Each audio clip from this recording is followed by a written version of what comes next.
Okay, as I'm recording this, it's January 12th. It's Sunday. Next day, Monday, is the day that supposedly the Supreme Court's going to be coming back together. I don't know if they're going to be doing a decision on the TikTok ban. They heard arguments on Friday. So now that we're kind of in this limbo space, I just wanted to take some time to record my thoughts and put this out on YouTube. I'm not putting it anywhere else. It's going to go on YouTube because I want to say some things about TikTok that I don't think would actually get very far on TikTok, because you don't have to be much of a creator to understand that there are certain things, if you say them on TikTok, your video will just not get posted, or will get banned, or will get shut down, or will get not shown, or whatever. I understand they're a private corporation. They have the ability to make their own rules and everything like that. It's not always this whole video isn't gonna be just about feeling restricted on TikTok. On TikTok, it's kind of funny because TikTok has almost, how do I describe it? I like a lot of what's on TikTok, and then also on TikTok is added the monetary money, making a layer on top of it. So even if I never made any money on TikTok, I would still enjoy using TikTok. The fact that I could make money on TikTok makes it so that it just adds another layer on top. Now, with this ban, I did have plans to build a small business that had a big component related to TikTok Shop specifically. Now, once the ban was looking like it was more and more likely to go into effect, those plans changed. And it was, I think it was a October, November, December, January. Like, it's been more and more certain. And like I said, I'm recording this before the Supreme Court has ruled.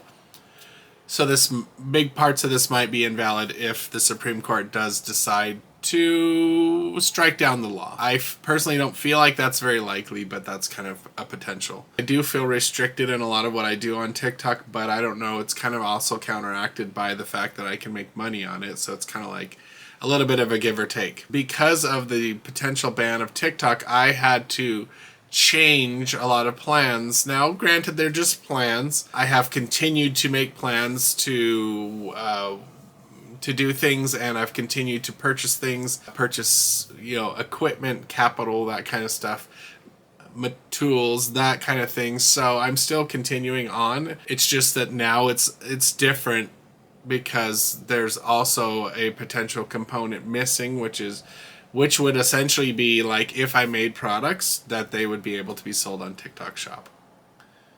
Without that potential, I'm going to get into more about TikTok Shop in a second, but without that potential, it just changes the equation and it makes it potentially take longer or harder to build. Now, I do have to say, TikTok had some things that were...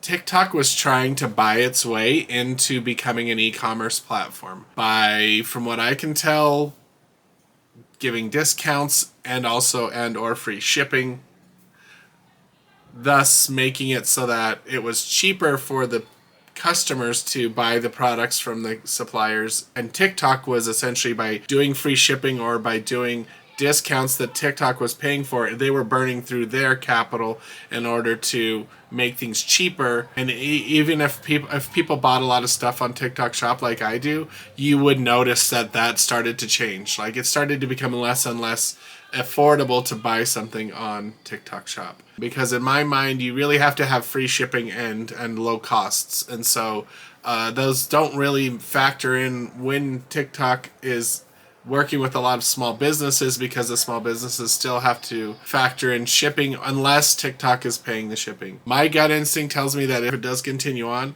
that TikTok Shop is going to get more expensive, and it does feel like to me that the sales will slow down. Where does it go forward? I will be disappointed. I will miss a lot of the things that take place on TikTok. I was telling somebody that it felt like this was not a natural death of a social network. We do know social networks that then slowly dwindle over time and die on the vine. It doesn't feel like that's what's happening here. It feels like an assassination attempt. It feels like a assassination, because TikTok is in its prime right now. It's changed over the last few years, but I feel like the commerce side actually has added something to it for those that stuck around. So it feels like that TikTok is being killed in its prime, assassinated by who knows who, right? You can figure out who you think is the ones that are assassinating TikTok. Ironically, platforms that stand to benefit from TikTok not being around are, funny enough, the platforms that are going to be getting the influx of the people leaving or not having anything to do with TikTok anymore. So, Facebook, Instagram, Threads, YouTube are all people who are going to benefit from TikTok not being around, and they're all mega corporations. The only person that I feel like is most likely not in the mega corporation camp right now is Blue Sky. So that's my social network of choice as far as a social network that I don't feel like at least is so far run by billionaires. Who knows? They could be bought